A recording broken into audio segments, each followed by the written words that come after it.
The icy wind of early winter in Sydney cut straight to my bones, a sharp and unwelcome reminder of the world outside the insulated auction house I had just left. For 3 hours, I had lost myself in the silent language of Asian art, in the graceful curves of porcelain and the solemn gaze of painted scrolls, a temporary refuge for my own life. The ancient cobblestone streets of the Rocks lay silent under the imposing shadow of the Harbor Bridge, a scene of picturesque stillness that felt utterly disconnected from the turmoil brewing inside me. For 3 years, my work as an antiques appraiser had been my only lifeline, the meticulous practice of authenticity keeping me from sinking completely into the quicksand of a past I could not change. Each object I assessed was a puzzle of history and craftsmanship, a welcome distraction from the personal history that haunted me. I stopped, almost automatically, in front of a high-end children's fashion boutique, my mind turning to a practical task, a small gift for my niece back home. It was a gesture of normalcy, an attempt to connect with a simple familial love. But suddenly, my feet were glued to the pavement as if bolted to the asphalt. My breath hitched in my chest, a sharp, painful intake that fogged the cold glass before me. On the other side of the clear window, under the dazzling artificial light of a crystal chandelier, a scene of domestic bliss unfolded with the cruel clarity of a staged play. A man was kneeling on the polished parquet floor. With a care and precision I remembered all too well, he was fitting tiny leather shoes onto the feet of a beautiful boy of about 3. The child sat patiently, his eyes wide and trusting. Beside them, a young woman with a cascade of voluminous curly hair watched with a smile of deep satisfaction, one hand resting possessively on an expensive Birkin bag slung over her arm. The tableau was so beautiful, so complete, and so radiantly happy that it provoked an instant visceral envy, a longing for a simplicity I believed I had lost forever.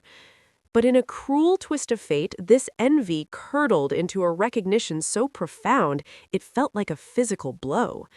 Every feature of the man's face, from the familiar set of his jaw to the way he frowned slightly in concentration as he tied the tiny laces, was etched into my memory.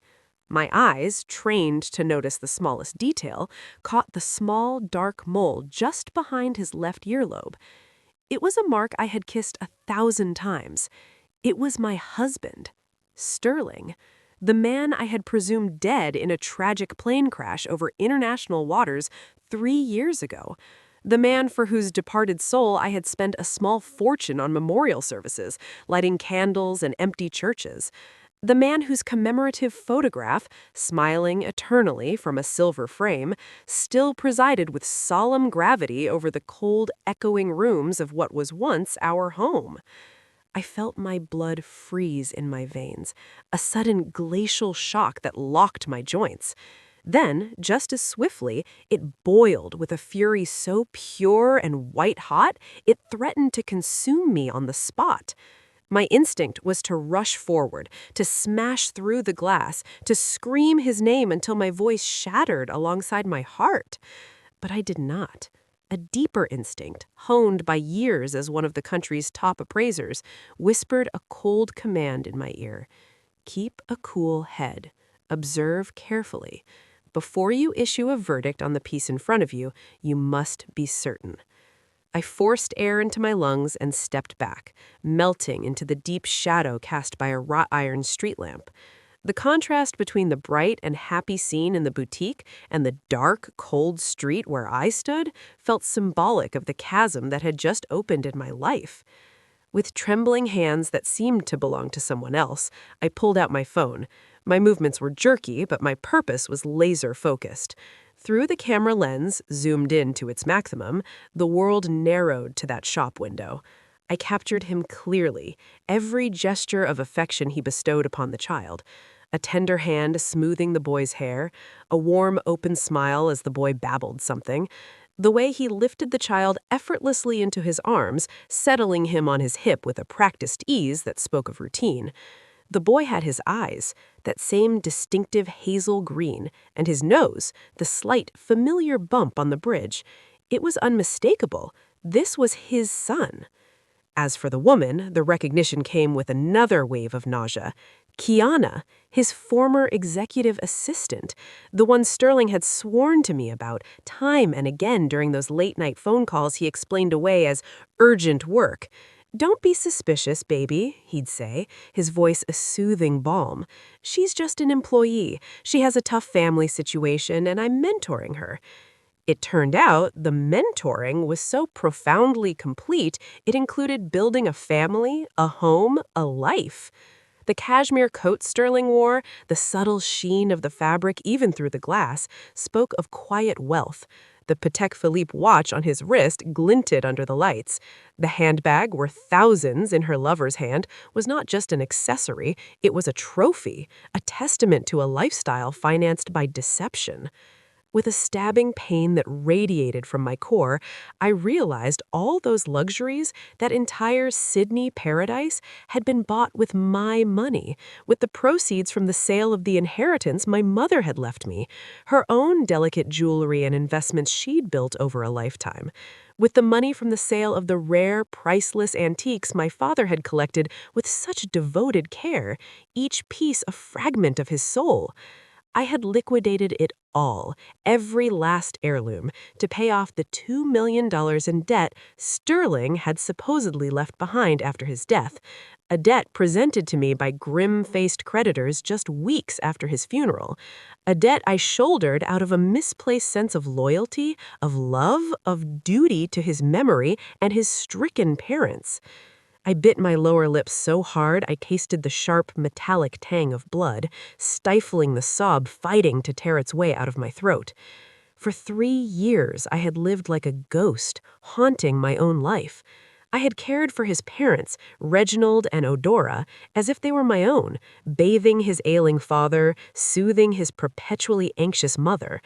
I had broken my back working endless hours, my reputation as an appraiser becoming both my prison and my salvation, all to pay a dead man's debts. And he, meanwhile, was living like a king in this sun-danced Antipodean paradise with a beautiful woman and a healthy son, building his new dynasty on a foundation of my sweat, my tears, and my plundered heritage. The truth, naked and cruel, was a sharp knife plunging into my heart, not just killing my love, but tearing apart the very fabric of naive trust I had once woven my world around. Sterling seemed to feel the weight of a gaze upon him. He lifted his head, his eyes casually sweeping the window, scanning the darkened street.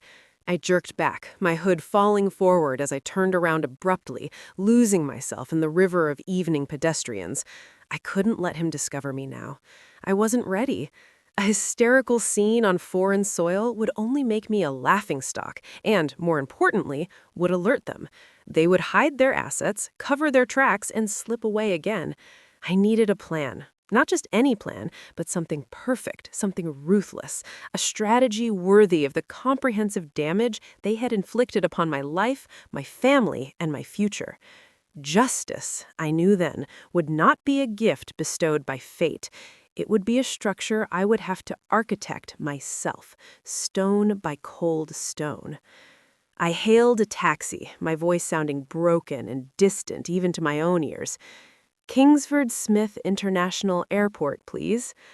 Sitting in the back seat, the city lights blurring into streaks of gold, I clutched my phone. It was still warm from my grip, and the brief, damning video it contained now weighed 1,000 tons, an anchor dragging my soul into the depths. I watched the glittering skyline of Sydney fade away through the window, distorted by the rivulets of a sudden icy rain, or perhaps by the tears I finally allowed to fall silently. I didn't know anymore. I only knew that the weak, love-struck woman named Saraphina had died on that wind-swept street in the rocks. The woman returning to the States now would be entirely different. She was forged in betrayal, and her heart, though shattered, was now sheathed in ice. The plane tore through the night, rising into the black velvet sky, leaving the twinkling, deceitful lights of Sydney far below. I curled up in my first-class seat, a luxury I normally denied myself, but now felt like a necessary barrier against the world. The silence of the cabin and the soft, calming scent of lavender essential oil in the air did nothing but fuel the painful memories now rushing back with unbearable clarity. I refused the glass of champagne the kind flight attendant offered, asking only for ice water, so cold it numbed my lips, a feeble attempt to quench the fire of rage and hurt consuming me from within. I remembered that fateful day 3 years ago with a new, horrifying perspective. The day the news broke of a plane crash in international waters, a flight from Singapore to Sydney, Sterling's name was on the list of missing passengers. I had fainted in our living room, the patterned carpet rushing up to meet me, and woke up in a sterile hospital room surrounded by the sound of my mother-in-law, Odora's, theatrical wailing. The authorities, they said, had found no intact bodies, only debris and unrecognizable fragments. Sterling was identified, they told us, through dental records and a DNA match from a tiny tissue sample recovered from the wreckage. At that moment, submerged in an ocean of grief, my judgment was clouded by loss. I could only clutch his portrait to my chest and cry until I was hollow, a dry, aching vessel. I never thought to question the inconsistencies in that forensic report, a dense document full of technical jargon that now seemed like a carefully constructed lie. I had trusted the officials, the experts, the system. I had trusted the performance of grief put on by his parents. And after that surreal funeral without a body, my own personal hell began in earnest. The creditors arrived at the house like vultures descending on a carcass. They arrived in somber suits, presenting promissory notes bearing Sterling's florid signature, notes totaling $2 million. They spoke in apologetic yet firm tones, explaining he had borrowed the money to invest in high-risk venture capital projects in Asia and had lost it all. My in-laws, Reginald and Adora, collapsed under the news. Reginald suffered a severe stroke that left him bedridden and largely incoherent. Adora fell into a deep lethargic depression, leaving the entire crushing burden on my shoulders. I remember Adora grabbing my hand, her own damp with tears, her face a mask of tragic vulnerability. "Saraphina, my daughter, what a tragedy! Sterling is gone and has left us this mountain of debt. Your father-in-law and I are old. We are frail. We can only count on you. Please don't abandon us. Don't let them foreclose on the family estate. It's all we have left of him." Out of a sense of loyalty, out of a love for my husband that felt like my last tether to the world, I nodded. I became a woman possessed. I sold all the jewelry my mother had left me, the Art Deco diamond earrings, the sapphire pendant that matched her eyes. I sold the luxury brownstone in Georgetown my father had gifted me as a wedding present, a place filled with light and the promise of a future. And, most painful of all, with a heart breaking anew with each transaction, I sold the priceless antiques my father had collected and curated all his life, pieces he loved as if they were his children, all to buy peace for my husband's family, to keep the wolves from the door. $2 million. The figure danced in my head now, a taunting specter, mocking my stupidity, my blind, generous heart. Now, connecting the dots with the vivid image of Sterling's happy family in Australia, everything snapped into a sickening, coherent picture. That money was never lost in bad investments. It had been covertly transferred offshore, a river of cash flowing silently out of my life and into his, turning into a waterfront villa, luxury cars, private schools, and the opulent life he and his lover were enjoying without a care in the world. Me, Saraphina, an expert appraiser capable of distinguishing an authentic Ming vase from a convincing forgery from 30 paces, hadn't been able to see the dark, rotten soul of the man sharing my bed, the man who shared my name. I let out a bitter laugh, a hollow, distorted sound, my grimace reflected in the black screen of the seat back in front of me. But a new freezing thought slithered down my spine, colder than the ice in my glass. I remembered the pungent, bitter herbal tea Adora had forced me to drink every single night for the past 3 years. She presented it with a concerned smile, a steaming cup clutched in her hands. She said it was an old family recipe for vitality and strength, that she prepared it with her own hands to help me recover from the strain of it all.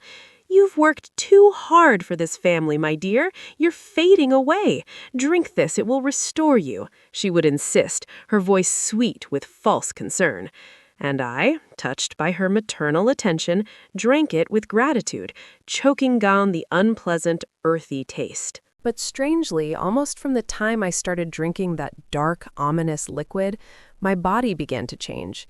My menstrual cycle became increasingly scant and irregular, then virtually disappeared. A constant, deep-seated fatigue settled in my bones, a languor that no amount of sleep could cure. My skin grew pale, my hair lost its luster. Doctors found nothing specifically wrong, attributing it to extreme stress and overwork. I believed them. But now, in the sterile quiet of the airplane, a terrifying hypothesis formed with crystalline clarity. What if that tea wasn't meant to nourish me, but to sterilize me? They wanted to turn me into a compliant workhorse, a money-making machine to support them indefinitely. But they must have feared that someday the fog of grief might lift, and I might remarry, that I might take any remaining assets and start a new life, a new family.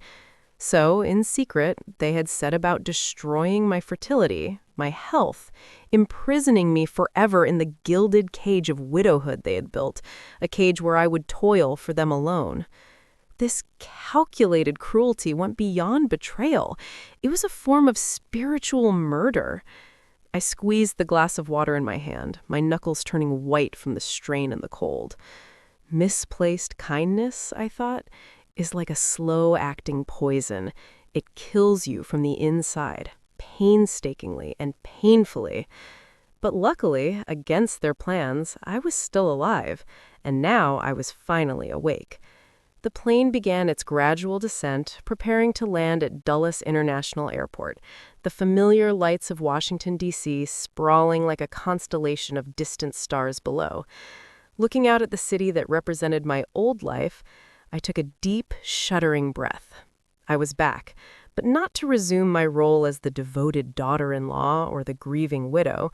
I had returned as an avenger, a collector of debts far more profound than mere money. The taxi ride to the manor in Potomac, Maryland, was a blur of bare trees and imposing gates. The house, a stately Georgian hidden on a quiet tree-lined road, was the place I had called home for 3 years, though it had never felt less like one. I paid the driver and stood at the iron gate, taking a deep breath of the frigid Maryland air, suppressing the acidic nausea rising in my throat. The performance was about to begin. I had to slip back into the skin of the submissive, selfless Saraphina, if only to buy myself time and gather the evidence I needed. Pushing open the heavy front door, the first thing that assaulted me was Odora's voice. She was lying on the expensive, cream-colored leather sofa, a bright white facial mask obscuring her features, yelling at the cowering housekeeper in a tone of shrill disdain that contrasted violently with her usual cultivated air of genteel suffering. "How do you do things? I told you specifically to buy jumbo Gulf shrimp, fresh, and you bring me these pathetic things that look like they've been frozen since last year. Are you trying to poison me? Is that your plan?" The housekeeper, a young woman named Elena, twisted the edge of her apron, mute with fear. Seeing me enter, looking travel-weary and drained, Odora didn't bother to sit up. She tilted her head on the sofa cushion, looking at me sideways through the slits in the mask. "You're back. Why so late? I told you there are few people in this house capable of doing anything. Your father-in-law's sick. You have to learn to be more considerate, to come back early." There was no inquiry about my trip, no concern for my well-being, no question about the project in Australia I had supposedly been overseeing. Her first sentence was, as always, a petty reproach designed to keep me off balance and apologetic. I left my suitcase by the door, forcing my shoulders to slump slightly. I sketched a weak, tired smile, my voice deliberately thin. Yes, Ma, the flight was delayed. That's why I'm a little late. How is Dad? Has he been eating and sleeping all right these days? Odora waved a dismissive hand, the motion sending a waft of floral perfume mixed with the clay-like scent of the mask. Same as always, a fortune in medicines, and he doesn't get any better. It's a cross we must bear. She paused, and her masked face turned toward me more fully. By the way, what about the Australia project? Did you get paid yet? You must have. Next month, we have to pay your father's hospital bill, the electricity, the water, the salary for this useless girl. She gestured vaguely at Elena, who flinched.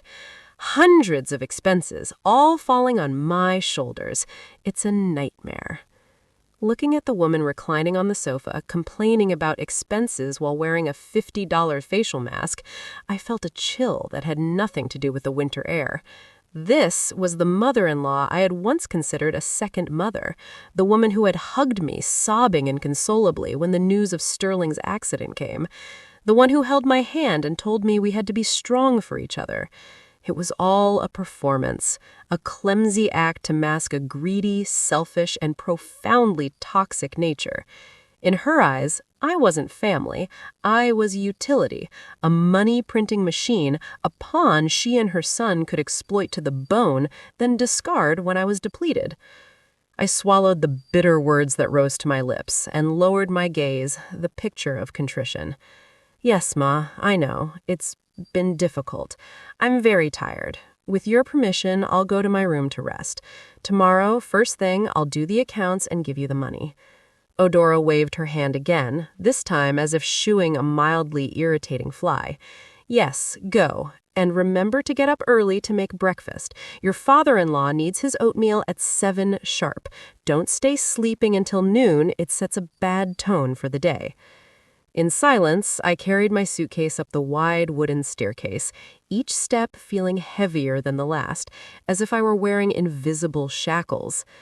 The master bedroom door closed behind me with a soft, final click. I quickly locked it and leaned against the cool wood, my legs giving way as I slid down to sit on the cold, hard floor. This room, once our sanctuary, the place that held our sweetest and most intimate memories, now felt like a tomb. The tomb of my youth, my trust, and my love. On the opposite wall, our large, professionally taken wedding photo still hung in its ornate frame. Sterling's smile in the photo was radiant, warm, and full of promise. Looking at it now, that smile seemed like the most repugnant forgery I had ever encountered, a lie painted in light and pigment.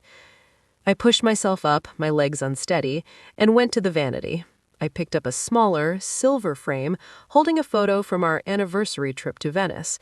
In it, he looked at me with what I had believed was utter devotion, his arms around me as we stood on a bridge, swearing eternal love as the gondoliers drifted below. I smiled then, a broken, tragic smile that held no warmth, and slowly, deliberately placed the photo face down on the polished wood. It was over.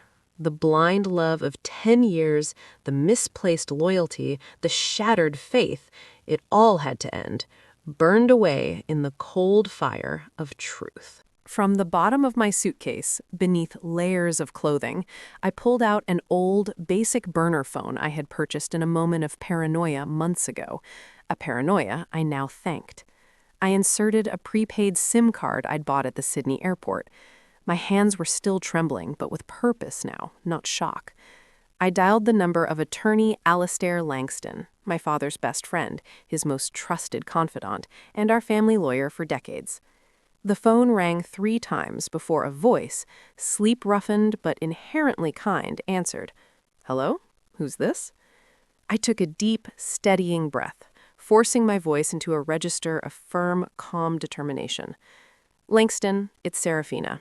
I'm so sorry to call you at this hour, but I have something extremely important, something urgent, and I need you to do something for me immediately. Langston, ever the professional, seemed to sense the gravity coiled in my tone. His voice shifted, all traces of sleep vanishing, replaced by focused alertness. Seraphina, what's wrong? Are you safe? Calm down. Tell me everything. I looked at the darkness wrapping the room, the only light coming from the sliver under the door. Every word I spoke next felt like a bullet fired into the silent night, each one loaded with the weight of my betrayal. I need you to activate the Heritage Protection Protocol we discussed years ago, immediately. I want the assets my mother left me and the trust my father established completely and legally separated from any marital estate linked to Sterling or his family. Drop the papers. And Langston, I paused, the next words feeling surreal. I need you to secretly investigate the entire file of the plane crash from 3 years ago. All of it. The dental records, the DNA report, the insurance payout, everything. There was a long silence on the other end of the line, a silence so profound I could hear the hum of the transatlantic connection. Then Langston's voice returned, filled with a mixture of astonishment and unwavering trust. Seraphina, what are you saying? I suspect, I said, the words clear and cold, that Sterling is still alive. Another beat of silence, then the sound of rustling paper, as if he was already reaching for a pen. Understood, he said, his voice now all business, sharp and ready. Don't worry, don't do anything rash. I'm on it right now. I'll call you from a secure line tomorrow. The next morning, the Washington, D.C. area was shrouded in a fine, persistent drizzle, a cold rain that seeped into your bones. I left the house at dawn, citing an early meeting with a client about a potential appraisal. My destination was not a sleek office building, but a small, unassuming coffee shop tucked away in a quiet alley in Georgetown, a place where Langston had read his newspaper every morning for 20 years. He was already there when I arrived, a distinguished figure in tweed coat, a cup of black coffee steaming before him.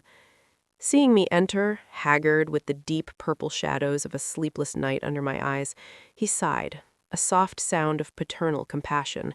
He pushed a second cup toward me, this one filled with hot ginger tea. Drink, child. It will warm you up. If your father saw you like this, it would break his heart all over again. I wrapped my hands around the warm porcelain, allowing the heat to seep into my icy fingers. I didn't waste time on prelatories. From my bag, I pulled out the flash drive containing the video from Sydney and placed it on the scarred wooden table between us. Langston plugged it into a sleek, secure laptop and watched the footage in silence, his expression growing progressively grimmer. When it ended, he removed his reading glasses and pinched the bridge of his nose, a gesture of contained fury. "The scoundrel!" he breathed, his voice trembling with a rage I rarely heard from the composed lawyer. "I can't believe he dared something so monstrous. He fooled us all. He made a mockery of the law, of decency, of you." I clasped my hands together to stop their shaking, my voice unnervingly calm, the calm of someone who has reached the absolute bottom of pain and found a solid, if grim, foundation there. "I want you to help me recover everything that belongs to me and my family, every heirloom, every dollar, every shred of dignity. I don't want a single cent to remain in the hands of those grifters. I want a divorce finalized on grounds of fraud and abandonment, and I want him and anyone who helped him reported to the authorities for insurance fraud, money laundering, and whatever else you can make stick." Langston nodded, his jaw set with determination. He opened his worn leather briefcase and extracted a thick folder. "I worked through the night after your call," he said, flipping it open. "I contacted some old friends in the judiciary, had them take a fresh, skeptical look at the accident case. There were several suspicious points that, overwhelmed by grief, we all overlooked." He pointed to a photocopy of a dental chart. "This is the record used to match the remains. Look at the date stamp. It was redone at a private clinic in Zurich just 6 months before the crash. The dentist who signed off, an old fraternity brother of Sterling's from his semester abroad." I stared at the blurry numbers, a fresh wave of cold fury washing over me. His death wasn't a tragic accident. It was a meticulously orchestrated plan, years in the making. He had prepared his disappearance like a chess master, sacrificing pawns and positioning his pieces, with me as the greatest dupe of all. Langston turned to another page, this one dense with the technical language of a DNA analysis report. "And this," he said, "this is the most damning circumstantial evidence. The tissue sample found at the crash site provided a DNA match to your in-laws with 97.7% probability, confirming a kinship link. At the time, it seemed conclusive proof it was Sterling. But now," he tapped the page, "I suspect a loophole was exploited. The sample could have come from any close biological relative, a sibling, a cousin. I'm having my investigator dig into whether any male relative on that side of the family died or disappeared around that time, a convenient, unclaimed body to provide the necessary sample." Every word was another nail in the coffin of my marriage, another layer of the grotesque conspiracy laid bare. I remembered the months leading up to the accident, Sterling's frequent unexplained trips, the hushed phone calls he'd taken his study, the door firmly closed, the strange large withdrawals from our joint account that he brushed off as investment opportunities. I thought he was a man under pressure, working hard to secure our future.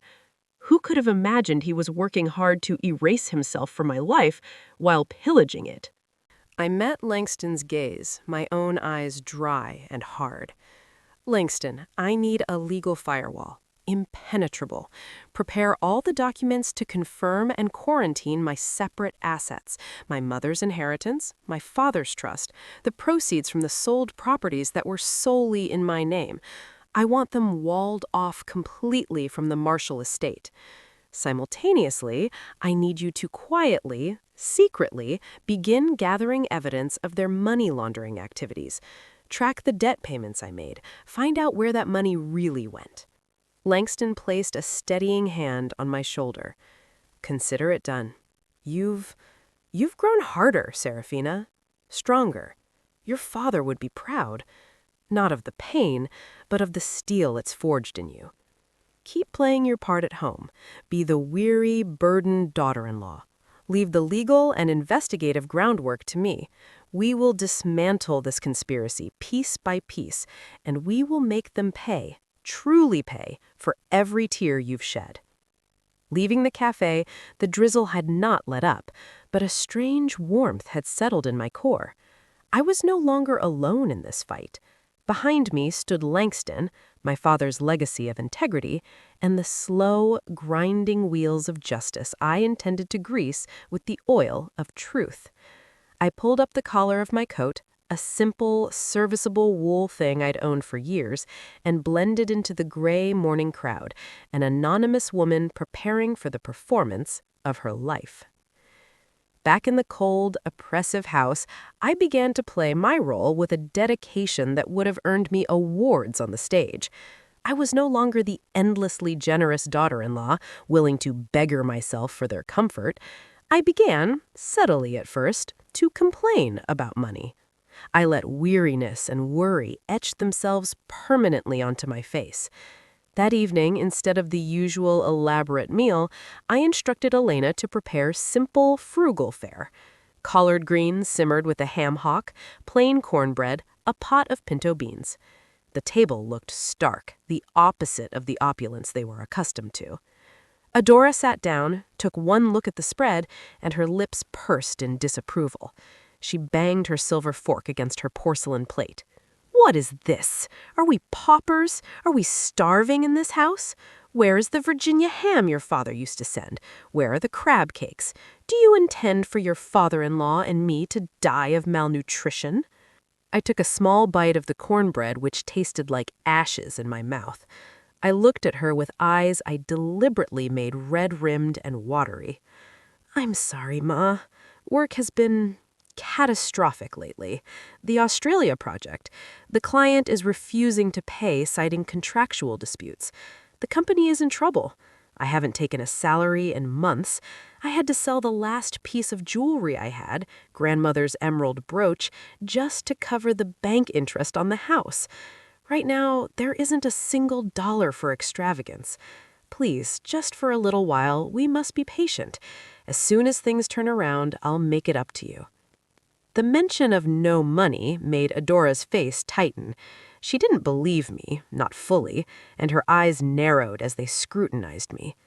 Don't feed me fairy tales. How is it possible the director of a subsidiary has no money for groceries? Or are you hiding it, squirreling it away for yourself, or for some lover? I pretended to be deeply wounded, letting a few genuine hot tears spill over and track through the light dusting of powder on my cheeks. How can you say that, Ma? For this family, I have sold my dowry, my parents' home, everything of value I own to pay Sterling's debts. What do I possibly have left to hide? If you don't believe me, look, I gestured weakly toward the living room, the pile of foreclosure notices and final demands I left on the table. They came while I was away. Suspicious and alarmed, Adora huffed, pushed her chair back, and marched into the living room. I heard the rustle of papers. The more she read, the realistic-looking fake debt notices Langston had prepared, complete with ominous language and threats from collection agencies, the paler she became. She returned, the papers crumpled in her hand, her bravado replaced with a tremor of real fear. How is this possible? We owe so much more? What have you been doing? I covered my face with my hands, my shoulders shaking with manufactured sobs. I don't know. The interest, the penalties. It's an avalanche. Now they're threatening to seize the house, the furniture, everything. I don't know how we're going to survive next month. Adora said nothing more. She finished her meal in stony silence, then retreated to her room, leaving her plate half full. The seed of fear, the terror of poverty, of losing her comfortable perch, had been planted. I watched her go, a cold satisfaction settling in my stomach. Let the fear fester. Let it drive her to make mistakes. In the days that followed, I escalated the austerity. I suspended Reginald's expensive private physiotherapy, replacing it with generic exercises I printed from the internet. I let go of Elena, the housekeeper, claiming I could no longer afford her salary, and took over the household chores myself, performing them with a studied, listless incompetence. The grand house, already gloomy, became dustier, colder, more visibly neglected. Adora paced like a cornered animal, her anxiety a tangible force in the stale air. The fake financial ruin I was portraying was chipping away at her sense of security, and I knew it would activate her most base instincts, self-preservation and greed. My prediction proved correct. Through a tiny, discreet security camera I had installed in the living room bookshelf, allegedly to watch for intruders, I observed Adora's transformation from anxious matron to desperate thief.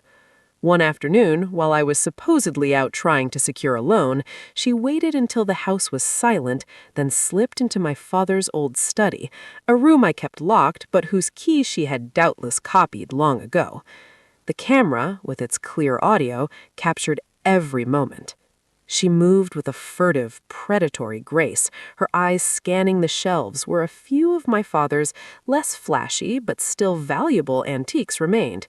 Pieces I had deliberately not sold, saving them as a trap. She approached a 19th century Talavera ceramic vase, a piece my father had found in a small Mexican village and cherished for its vibrant folk art beauty. My foolish daughter-in-law, hoarding her father's trinkets while we starve. These things belong to the family now, Sterling's family. I have every right. I'll sell this, send the money to my boy in Switzerland. He'll know what to do with it. What can you expect from her? She's weak. With hands that trembled not from remorse but from excited greed, she wrapped the vase in an old newspaper and tucked it into a large canvas tote bag. Watching the live feed on my phone from my cafe a few miles away, every word was a needle driven into my heart. Her father's trinkets. The sheer, shameless audacity of it took my breath away. This woman felt no compunction about stealing from the legacy of a dead man, her own benefactor's father, to feed the treachery of her son. Adora slipped out the back door, where a rough-looking man in a battered truck was waiting. The transaction was swift and sordid. The man examined the vase with a practiced, dismissive eye. "It's the real thing, lady, but the market's dead. Best I can do is 500, cash. Take it or leave it." 500? Adora squeaked in protest. "But my son said pieces like this are worth thousands." The man shrugged, already turning away. "Suit yourself. I've got other stops." "Wait. All right. 500. Just give it to me quickly before she gets back." She snatched the wad of bills, counted it with greedy haste, and stuffed it into her pocket, a triumphant, ugly smile on her face. I watched, my lips curving into a cold, mirthless smile of my own. She didn't know that the authentic Talavera vase was in fact a superb restoration commissioned from Elder Moses. Embedded in its base was a tiny GPS tracker, and the entire transaction, from her mutterings in the study to the exchange of cash, had been recorded in high-definition video and crystal-clear audio. It was irrefutable evidence of theft and attempted trafficking of stolen goods.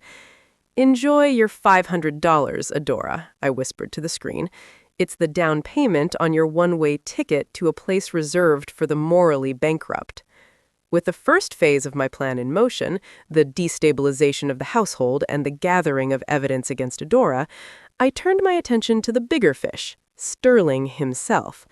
To lure him out of his Swiss or Australian burrow, I needed bait of irresistible allure.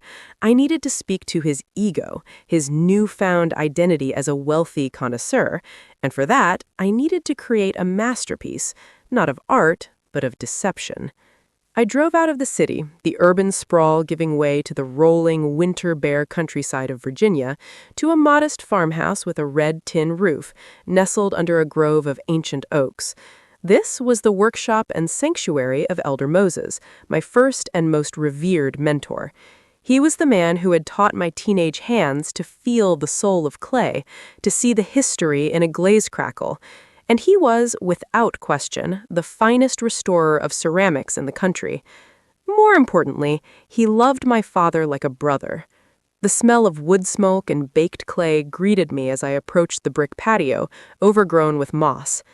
Elder Moses was seated at a rough-hewn stone table, cradling a Song Dynasty teacup with infinite tenderness.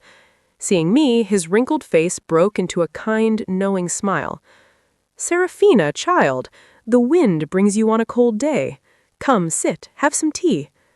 I sat across from him, my heart a tangled knot of guilt and determination. I feared his piercing, wise eyes would see straight through the murky scheme I was about to propose. After a few minutes of stilted conversation about the weather and the health of his kiln, I could delay no longer. Haltingly, I told him everything. The sighting in Sydney, the betrayal, the stolen inheritance, the poisonous tea, the money laundering. I held nothing back. Elder Moses listened in profound silence, his gnarled hands still around the teacup. When I reached the part of the tea and its suspected purpose, his eyes, usually so calm, flashed with a fire I had never seen before. He set the cup down with a sharp clink that echoed in the quiet yard. "Such soulless creatures walk the earth," he said, his voice trembling with a deep, old anger. Your father was a man of pure integrity. To think this is the viper he welcomed into his nest." Tears I could no longer hold back spilled onto my cheeks. "Elder, I came today to ask you for a favor. I know it goes against every principle you hold dear, against the very ethics you taught me, but I have no other path." He looked sternly, his bushy white eyebrows drawing together. "What is it you wish of me, child? Do not ask me to create a forgery to deceive. In all my years, I have restored to preserve beauty, to honor the past. I have never been an accomplice to fraud." I slid from my chair and knelt on the cold stone before him, the dampness seeping through my trousers. "I beg you, Elder, it is not for profit. It is to expose a fraud so vast it makes a mockery of everything my father stood for, everything you taught me to love. I need a perfect Moorish golden lusterware bowl, one so flawless it could fool the most expert eyes in the world. It is the only bait that will lure Sterling from his hiding place. His greed is his religion. Only a treasure of that magnitude will make him kneel." Elder Moses was silent for a long, agonizing time, looking past me to the skeletal branches of the oaks, wrestling with a lifetime of honor. He was a man who hated falsehood in any form, but he also loved me as the daughter he never had, and he had loved my father fiercely. Finally, he sighed, a sigh of deep resignation. "Get up, Saraphina. I understand the canyon of your pain. I will help you, not to break my principles, but to uphold them, to teach that wretched man a lesson in your father's name and in the name of true art, but to recreate the golden luster, the glint of the sun after the storm, as the old texts say. It is a matter of simple skill. The secret of that glaze has been lost for centuries." I wiped my tears, a spark of desperate hope igniting in my chest.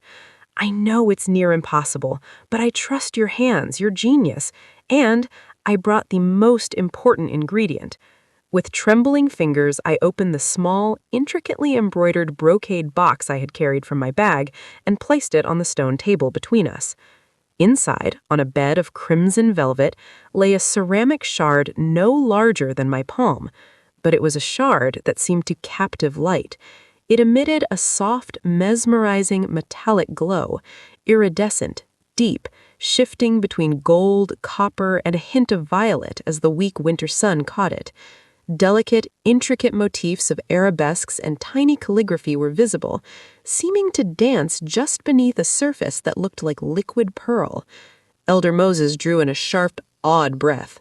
His hands, which had restored Ming vases and Tong horses, reached out but stopped, hovering over the fragment as if it were a holy relic.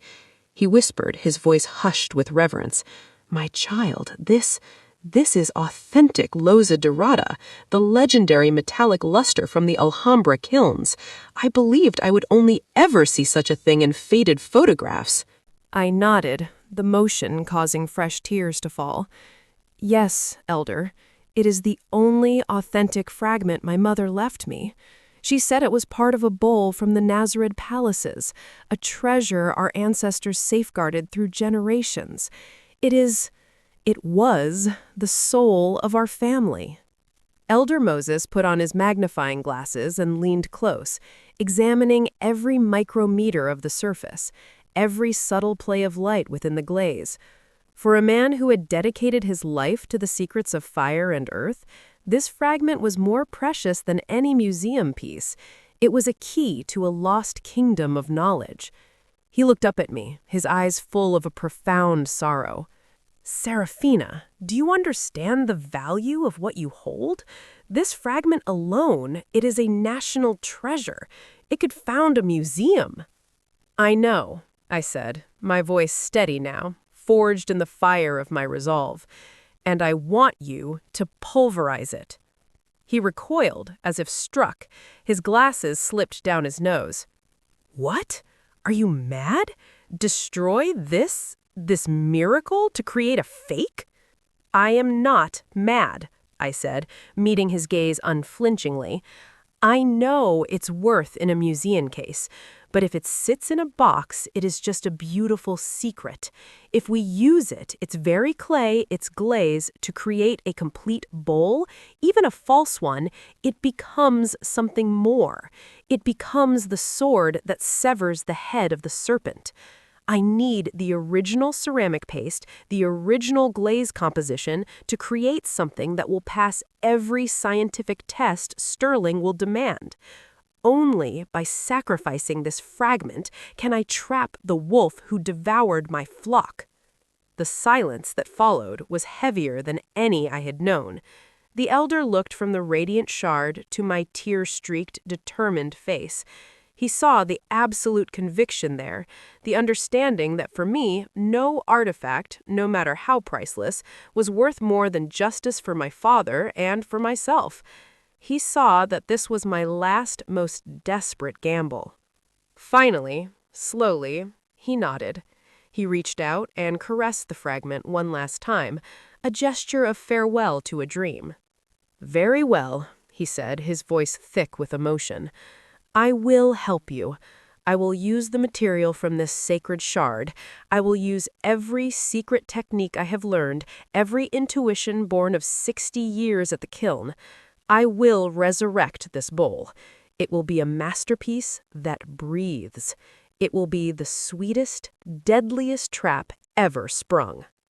I watched him carry the fragment, cradled like a sleeping bird, into his cluttered workshop, and a part of my soul seemed to go with it.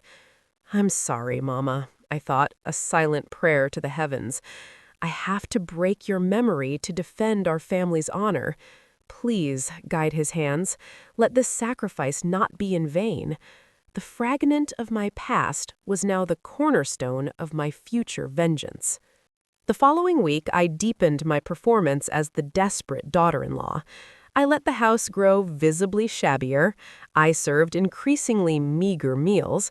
I spoke in hushed, worried tones about impending financial collapse. Adora's nerves were fraying. The fear I had planted was blossoming into a toxic panic. Through the security feed, I saw her greed overtake her caution. She began making more frequent, furtive trips to the study, selecting smaller pieces, a jade snuff bottle, a pair of enameled Persian miniatures, and secreting them away. Each transaction, captured on video, was another brick in the wall of evidence against her. But the true centerpiece of my plan was taking shape in Elder Moses's kiln. He worked in utter secrecy, a modern-day alchemist. He ground the priceless golden luster fragment into a fine powder, incorporating it into a new clay body based on Hispano-Moresque recipes. He recreated the glaze, painstakingly matching the chemical signature, using the powdered shard as its heart. He carved the crescent moon symbol in the base, our invented maker's mark. When he finally called me to see the unfired piece, it was breathtaking, even in its raw bisque state. After the final firing, when he pulled it from the reduction kiln and the slow cooling was complete, he presented it to me. Words failed me. The bowl was a symphony of light. It glowed with that same otherworldly metallic radiance, the gold and copper hues shifting like a living thing. The patterns were exquisite, perfectly period authentic. It felt old. It smelled old, of cold clay and time. It was, without doubt, the most beautiful fake ever created. It was a tomb for Sterling's avarice. With the physical bait ready, I moved to the digital stage. I locked myself in the study and, using a highly encrypted connection, made a video call to London, to Arthur Finchley. Arthur was an art dealer of flexible morality, a man that my father had occasionally used to discreetly move pieces, a man who adored money far more than art. His greed made him the perfect, unwitting pawn. Arthur's sharp, fox-like face appeared on the screen, his surprise evident. "Saraphina, to what do I owe the pleasure? It's been years." I dispensed with small talk, adopting an air of mysterious gravity. "Arthur, I am acting as an intermediary for a very private client, a client who possesses an item that will cause a sensation in certain circles, a complete, perfect, Moorish golden lusterware bull from the Nasrid period." Arthur's initial chuckle was dismissive. "My dear, you must be joking. Pieces of that quality? They're myths. They're in the Met, the V&A. You can't just have one." I didn't argue. I simply lifted the bowl into the frame of the camera, rotating it slowly under a directed light. The play of light on the metallic glaze was hypnotic, impossible to capture fully on screen, but utterly convincing in depth and life. Arthur's laughter died in his throat. He leaned forward, his face filling my screen, his eyes wide with avaricious shock. "My God, the sheen, the paste, it can't be." I pulled the bowl back, out of frame. "It is. It comes from an old Spanish family who must sell discreetly to avert a financial scandal. But the owner is particular. They don't want it going to just any billionaire. They want someone who presents as a serious custodian of heritage, someone who will appreciate it more than just an asset. Someone, they say, of true lineage. Spread the word, Arthur, but only in the most exclusive, discreet circles, the kind where money is no object and questions are seldom asked. Arthur was practically salivating. Consider it done, my dear. Within a week, every serious collector with a shadowy bank account will be dreaming of this bowl. The news, as predicted, spread like wildfire through the clandestine world of ultra-wealthy collecting and art-based money laundering, precisely the world Sterling now aspired to rule. A week later, an encrypted email from Arthur arrived, buzzing with excitement. The bowl was the talk of the shadow market. Several serious offers had materialized, but one client stood out. A Mr. C, a mysterious businessman based in Switzerland. He had not only offered an astronomical sum, but had demonstrated a surprisingly detailed, almost passionate knowledge of the bull's history.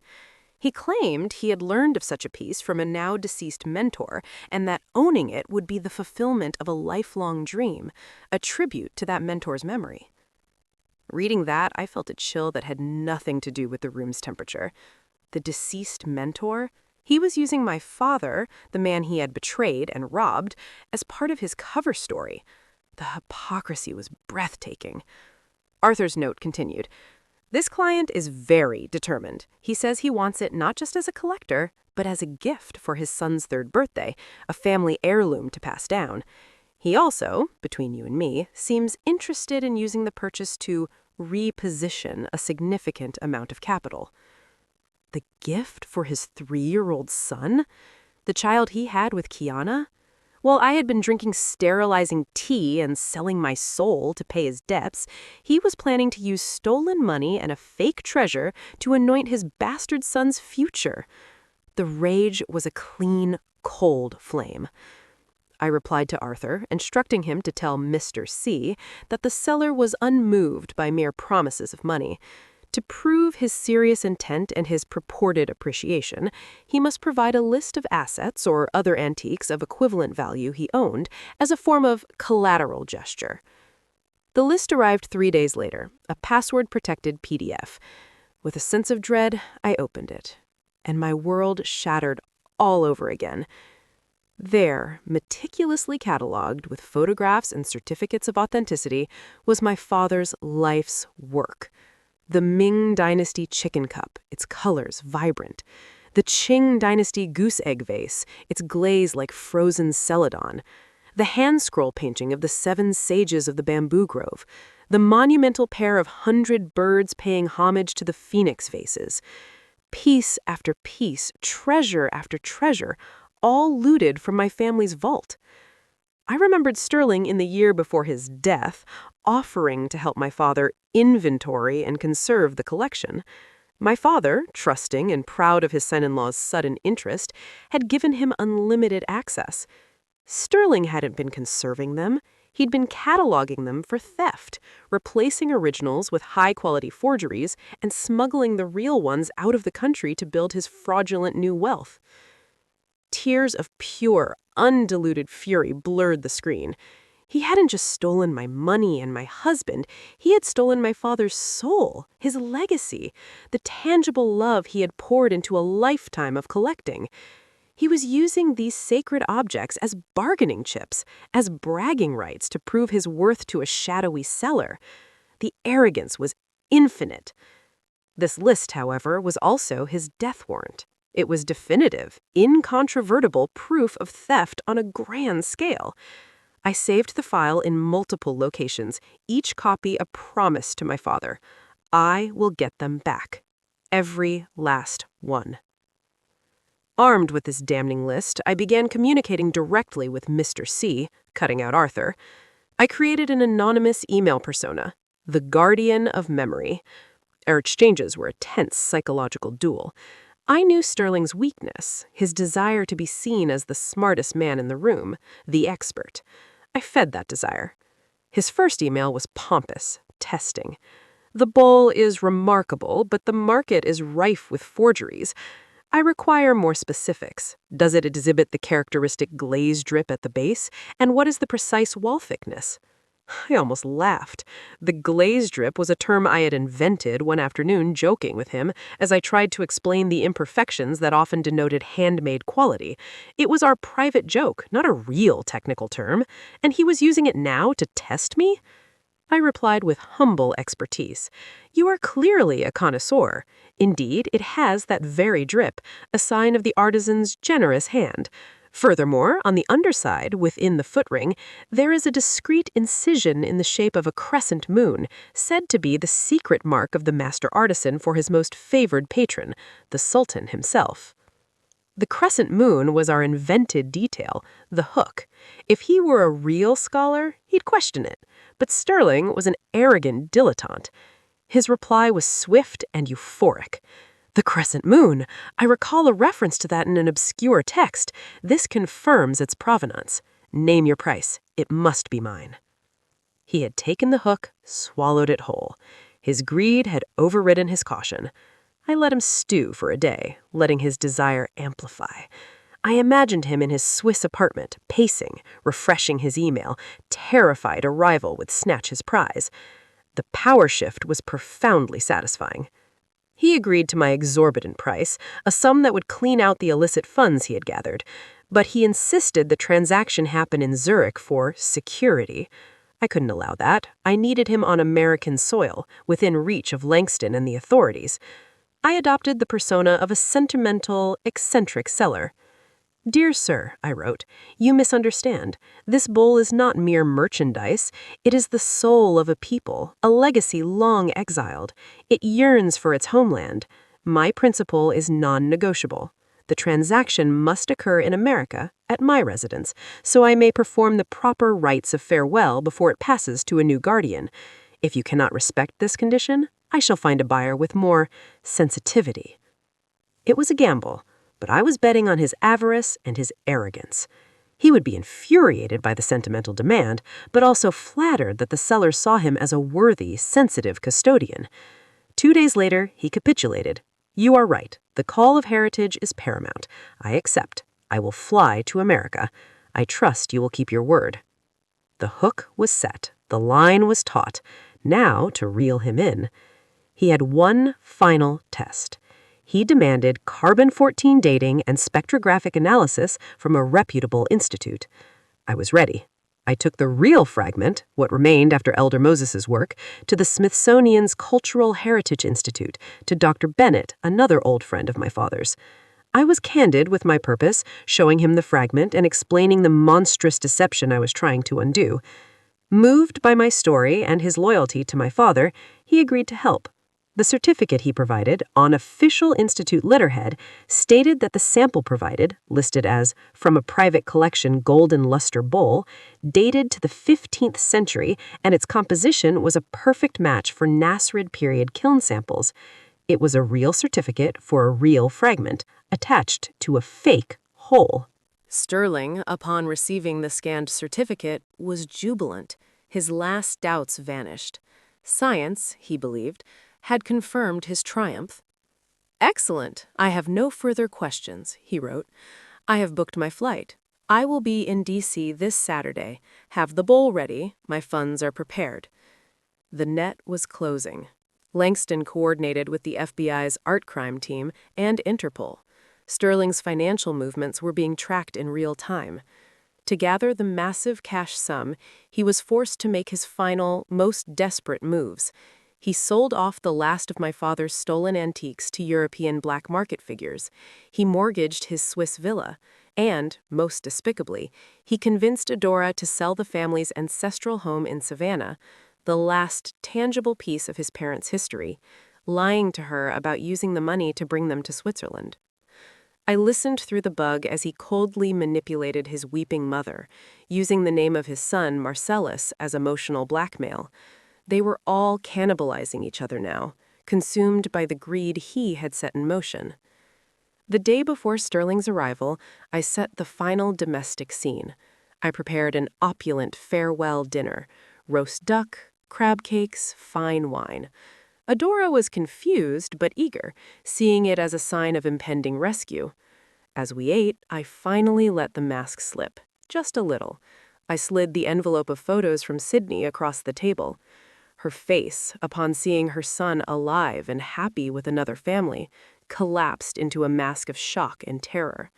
Before she could speak, I played the video of her stealing and selling the vase on the living room TV. Her own voice, greedy and callous, filled the room. Then I confronted her about the tea, revealing I knew its true, horrific purpose.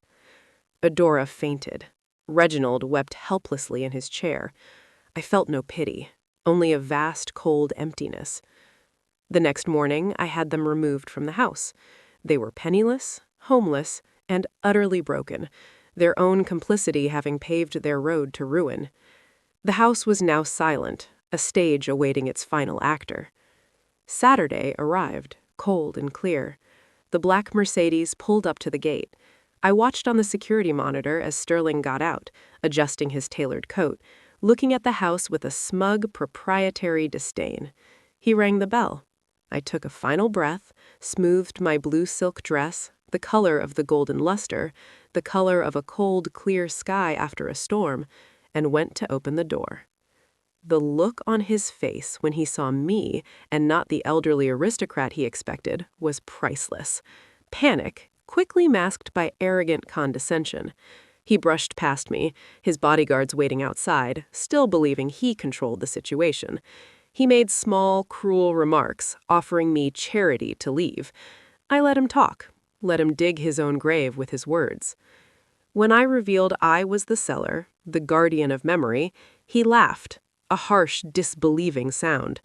But his laughter died as I presented the deeds, the certificates, the evidence of my knowledge. The fear began to creep into his eyes. He tried to bargain, to sweet-talk, falling back on the old, false charm. I poured him the tea, watched him flinch. I asked him if he ever felt remorse. His answer was the final, liberating truth. Remorse? You were weak and stupid. It was your turn to suffer. Only money and power matter. I nodded. Then today, we settle accounts. I brought out the box containing the bowl. His eyes glazed over with pure, unadulterated greed as he lifted it, caressing it, muttering about the crescent moon. He was lost in his triumph. That's when his phone rang. The call from his European contact screaming that Interpol had raided him, that all the stolen merchandise was confiscated, that Sterling's Swiss accounts were frozen. The color drained from Sterling's face. He turned on me, screaming, You did this!" Then the doors opened. Langston entered, followed by federal agents and an Interpol liaison. The arrest warrant was read. The cold click of the handcuffs was the most beautiful sound I had ever heard. He struggled. He blamed me. He screamed the bowl was fake. As they led him away, he kept screaming about the bowl, his last hope. I picked it up. I held his gaze. You believe so much in this, Sterling? You believe in the proof, the certificate? You forget who crafted this illusion. And I opened my hands. The bowl fell, shattering on the tile floor, with a catastrophic, final sound. The pieces scattered, revealing the new, unaged clay beneath the glorious, fraudulent glaze. He stared, utterly broken as they hauled him away. The illusion was shattered, just like his life. The trial was swift. The evidence was overwhelming. The insurance fraud, the money laundering, the international trafficking of stolen cultural property. Sterling received a life sentence. Kiana was extradited and imprisoned as an accomplice. Adora and Reginald, destitute and broken, ended their days in a miserable public nursing home, their son's legacy to them one of shame and ruin. 1 year later, the house in Potomac was no longer a mausoleum. I had restored it and transformed it into the Soul's Refuge, a small private museum where my father's recovered collection, every piece tracked down and repatriated with Langston's and the authorities' help, was displayed in gentle light. It was a testament to beauty that no theft could truly erase. On a bright autumn morning, I walked through the garden holding the hand of a small boy with curious eyes. His name was Zion. I had adopted him, and in his laughter I found a healing I never thought possible. The poison had stolen my chance to bear a child, but it could not steal my capacity to be a mother. He pointed to a display case where I kept the largest, most beautiful fragments of the shattered golden luster bowl. "Mama, why do you keep the broken one?" I knelt, brushing his hair from his forehead. "Because, my love, sometimes the broken things teach us the most important lessons. They remind us that what shines brightest isn't always real, and what is real, what is true and good, is worth protecting, even if it's a little cracked." He nodded, his child's mind accepting this wisdom. Then he asked, "Mama, where is my daddy?" I looked up at the vast, forgiving blue sky, felt the warmth of the sun on my skin, and hugged my son tightly. "Your daddy, sweetheart, is someone who made very big mistakes and is far away learning from them. But you have me, you have your grandpa watching from the stars, and you have all the love in the world right here." He smiled, a radiant, trusting smile, and ran off to chase a falling leaf. I stood up, breathing in the clean, crisp air. The past was a closed door, a story ended. The future, wide and bright and full of possibility, stretched out before me. I had walked through the deepest darkness, armed with nothing but the truth and a shattered heart, and I had emerged not just intact, but rebuilt. Justice is not a given, it is a structure we must build ourselves. And happiness is not a destination we find, but a home we create, piece by honest piece, with our own two hands. The following months unfolded with the methodical precision of a well-executed restoration project. The initial storm of the trial subsided, leaving in its wake a deep, quiet calm in my life that I was slowly learning to inhabit. The Soul's Refuge was no longer just a name for the museum, it became a description of my own state of being. The grand house in Potomac, once a cage of grief and betrayal, had been transformed. Its echoing halls now hummed with the soft, appreciative murmurs of visitors who came to see the restored collection. Each piece, the Ming chicken cup, the Nasrid bowl fragments, the Qing vases, was back where it belonged, displayed not as trophies of wealth, but as testaments to a man's passion and a daughter's reclamation. Zion was the vibrant, living heart of this refuge. His adoption had been finalized just weeks after Sterling's sentencing, a deliberate act of creation to counter the destruction I had endured. He was a bright-eyed, curious 5-year-old with an infectious laugh that seemed to chase the last of the shadows from the high ceilings. He called the museum's grand gallery his castle and had appointed himself the chief assistant, which mostly involved helping the actual curator, Mrs. Allen, by pointing his toy magnifying glass at things with great seriousness. One crisp Saturday afternoon, we were in the gallery dedicated to ceramics. The centerpiece was a modest, well-lit case containing the largest pieces of the shattered golden luster bowl, arranged artistically on a bed of dark velvet. Zion, as he often did, stopped in front of it. "Mama," he said, his small voice thoughtful, "it's still sad that it's broken, but it's pretty anyway." I knelt beside him, putting an arm around his shoulders. "It is pretty. And you know, in a way, it's more honest now. It's not pretending to be a whole, perfect treasure from a palace. It's showing what it really is, something beautiful that was broken and then saved, just like us." He leaned his head against me. "I like that." Then, as children do, he immediately switched topics. "Can we have pancakes for dinner? The kind with the blueberries inside?" I laughed, the sound still feeling novel and precious. "Absolutely. Chief assistants deserve blueberry pancakes." Later that evening, after Zion was tucked into bed with a story about a brave knight who was actually a very clever librarian, I retreated to my study. It was a different room now. Sterling's heavy, masculine desk was gone, replaced by a lighter, modern writing table that had been my mother's. The walls, once lined with his sports trophies and soulless corporate awards, now held a few carefully chosen pieces: a small, exquisite watercolor my father had loved, a photograph of my mother laughing, and a new one of Zion building a sandcastle at the beach, his face a mask of concentration. My phone buzzed with a secure message from Langston. It was a final update. The last of the civil suits had been settled.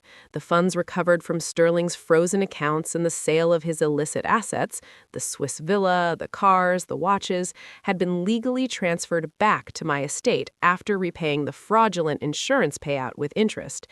The ledger, finally, was balanced.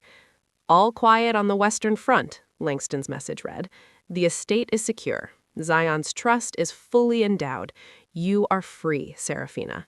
Truly free. I typed back a simple, heartfelt, "Thank you, Langston, for everything." I owed him more than I could ever repay. He had been my rock, my strategist, and the keeper of my father's legacy when I was too broken to hold it myself. As I sat in the quiet, a different kind of thought, one I had been gently pushing aside for months, surfaced. The museum was a success, but it was a monument to the past. My work as an independent appraiser, once my lifeline, now felt solitary. I missed the collegiate debate, the shared passion for discovery. I remembered the intense focus of the auction house in Sydney, the collective breath held as a bid was placed on a rare piece. I had an idea, one that had been germinating slowly. The next morning, I called Dr. Bennett at the Smithsonian. "Saraphina, to what do I owe the pleasure?" His voice was warm. "Hello, Robert. I have a proposition. What would you think about the Soul's Refuge partnering with the Institute on a special project, a rotating exhibition of rescue pieces, art and artifacts that have been recovered from theft, fraud, or disaster and restored?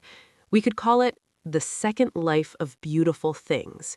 There was a pause, then an enthusiastic chuckle. "Seraphina, that's brilliant. It's exactly the kind of public engagement we need. It tells a story of resilience. Let's set up a meeting. I have some pieces in our vaults that would be perfect." A new energy filled me. This was a future I was building, not from a place of anger or revenge, but from passion and purpose. It was a way to use my pain as a tool for education and beauty. A few weeks later, I was in the museum's small office reviewing design mock-ups for the new exhibition with Mrs. Allen when the front desk buzzed. "Miss Sterling, there's a gentleman here to see you. He doesn't have an appointment, says his name is Mr. Alistair. He's rather insistent." Alistair?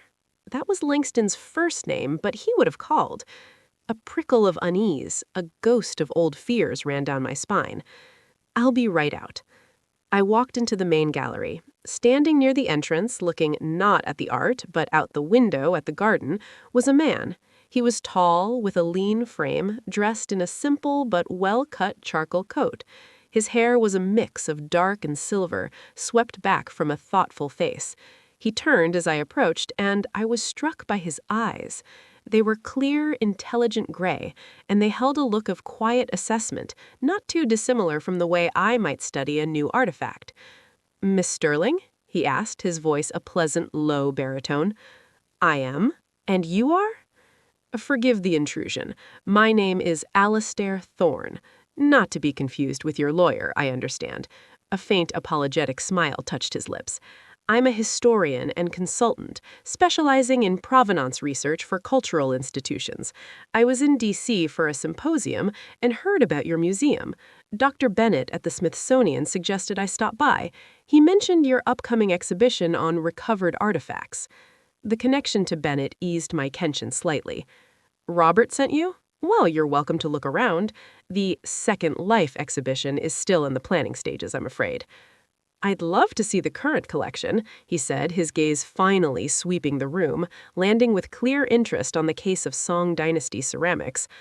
"But actually, it was your personal story that intrigued me. Not the salacious details," he added quickly, meeting my eyes again. "The professional ones. Recovering a collection of this magnitude, navigating the legal and art historical complexities, it's a remarkable feat. I've worked on similar, though smaller, restitution cases." There was no pity in his gaze, no morbid curiosity, only professional respect. It was disarming. "It was a team effort," I said, cautiously, "led by a very good lawyer." "Langston is the best," Thorne agreed with a nod. He and I have crossed paths on a few international ownership disputes. He speaks very highly of you. He said you have an appraiser's eye that borders on the clairvoyant. I felt an unexpected flush of pleasure at the indirect compliment. I had a good teacher, my father, and later Elder Moses. Elder Moses? Thorne's eyebrows rose with genuine admiration. The restorer? His work is legendary. You were very fortunate. I said, and for the first time, talking about that period didn't summon a wave of pain. It felt like stating a simple fact from my curriculum vitae. I gave him a brief tour. He asked insightful, technical questions about glaze compositions and restoration ethics, and offered a fascinating tidbit about the trade routes for Persian miniatures that I hadn't known. The conversation was easy, intellectually stimulating in a way I hadn't realized I'd missed. He was respectful of my space, never overstepping, his attention fully on the art. As he prepared to leave, he handed me a simple business card, Alastair Thorne, Provenance Research and Cultural Heritage Advisory. Thank you for the tour, Miss Sterling. Your museum is a sanctuary in the truest sense. I'd be very interested in collaborating on your Second Life project if you ever need an additional researcher. I have extensive contacts in European archives that might be useful for tracking the full histories of some of these pieces. I took the card. I'll keep that in mind, Mr. Thorne. Thank you for coming. Alastair, please. And with a final, warm smile, he left. I stood there for a moment, holding the card, feeling a strange, fluttering sensation in my chest that had nothing to do with anxiety. It was the spark of a new connection, purely professional, yet undeniably pleasant. Life settled into a new, richer rhythm. Planning the exhibition with Dr. Bennett and occasionally consulting with Alastair via email became a source of joy. He was as good as his word, unearthing a 17th century shipping manifest that traced one of our recovered Dutch landscape paintings from Amsterdam to London to New York, filling a gap in its history. Our correspondence was formal at first, then gradually eased into a comfortable camaraderie, filled with shared excitement over discoveries and good-natured debates over attribution.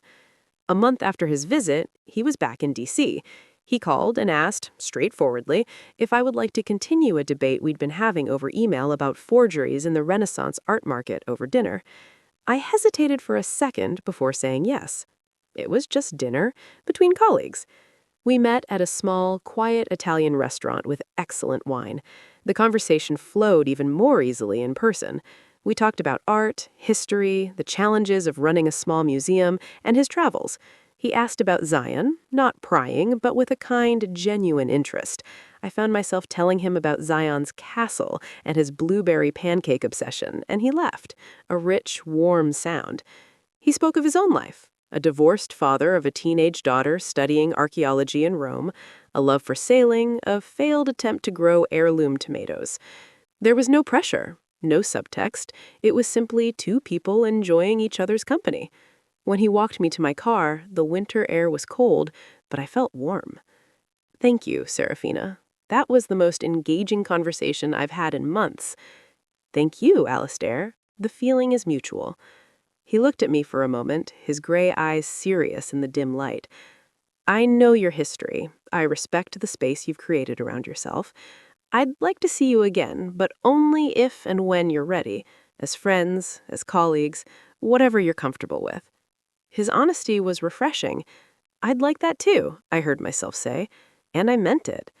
We began to see each other occasionally. A visit to a new exhibition at the National Gallery, a Saturday morning spent with Zion at the Air and Space Museum, where Alastair knew shockingly detailed facts about lunar modules. He was patient, letting me set the pace, his presence a steady, undemanding constant. Zion took to him immediately, christening him Mr. Story because of the elaborate historical tales he could weave about any object. One evening, after Alastair had joined us for a chaotic but joyful pizza and board game night, I was putting Zion to bed. "Is Mr. Story your friend, Mama?" Zion asked, snuggling under his dinosaur duvet. "He is," I said, smoothing his hair. "He's nice. He doesn't make you sad like the pictures of the other man used to." The child's perception was razor sharp. "No, sweetheart, he doesn't." "Good," Zion said decisively, and closed his eyes. Later, as Alistair and I shared a glass of wine in the quiet living room, I felt a profound sense of peace. This was what trust, slowly and carefully rebuilt, felt like. This was what a healthy connection looked like. No secrets, no calculations, just mutual respect and a growing affection. The Second Life exhibition opened in the spring to critical and public acclaim. The gallery was crowded, the air buzzing with conversation. Dr. Bennett gave a speech. Langston stood in the back, beaming like a proud uncle. Zion, in a tiny blazer, acted as the official ribbon cutter, wielding a pair of giant ceremonial scissors with immense gravity. Alistair was there, of course. He found me after the speeches as I watched people cluster around the displayed golden luster fragments, reading the placard that told not just of their Nasrid origins, but of their role in a story of justice. "You did it," he said softly, standing beside me. "We did it," I corrected, smiling at him. He reached out, his hand hovering for a second before gently squeezing mine. It felt like a promise of partnership, of a shared future that looked forward, not back. In the aftermath of the successful opening, as the museum returned to its daily rhythm, I found myself in the garden one sunny afternoon. Zion was at a friend's house for a playdate. The silence was companionable. I thought about the long, tortuous road from that icy street in Sydney to this moment of sun-dappled contentment. The betrayal was absolute. The pain, excruciating. It had taken everything from me. My husband, my wealth, my fertility, my trust. But it had not taken me. In the crucible of that suffering, a stronger, clearer version of myself had been forged. I had learned that my worth was not tied to being a wife, a daughter-in-law, or a biological mother. It was tied to my integrity, my resilience, my capacity to love and rebuild. I had taken the shattered pieces of my life, the broken trust, the shards of heritage, the stolen years, and I had not just glued them back together in the old pattern. I had created an entirely new mosaic, more beautiful and complex for its cracks. Sterling was in a cold, gray prison. His world shrunk to the size of a cell. Adora and Reginald were ghosts in a nursing home, their son's legacy one of shame. Kiana would watch her son grow up through prison visiting glass. Their paradise had been a mirage, built on sand. My refuge was built on stone, the stone of truth, hard work, and a love that was chosen, not stolen. I heard the gate click open. Alistair walked in, carrying 2 cups of coffee from my favorite shop. He handed one to me, our fingers brushing. "Penny for your thoughts?" he asked. I took a sip of the hot, bitter coffee and looked around at the garden, at the museum that was my father's dream reborn, and at this good, kind man who saw me for who I was now, not who I had been. "I was just thinking," I said, leaning slightly into his solid, steady presence, "that sometimes the most beautiful restoration isn't of an object, but of a life." He smiled, understanding in his gray eyes. "And what a masterpiece this one is turning out to be." He was right. The past was a closed book, a story that had ended. My story, our story, Zion's, mine, and perhaps, one day, Alistair's, was just beginning, its pages bright and blank, waiting to be filled with a future written in the ink of hope, hard-won peace, and a love that was real, deep, and unshakably true. The final, gentle piece of the puzzle had slid into place,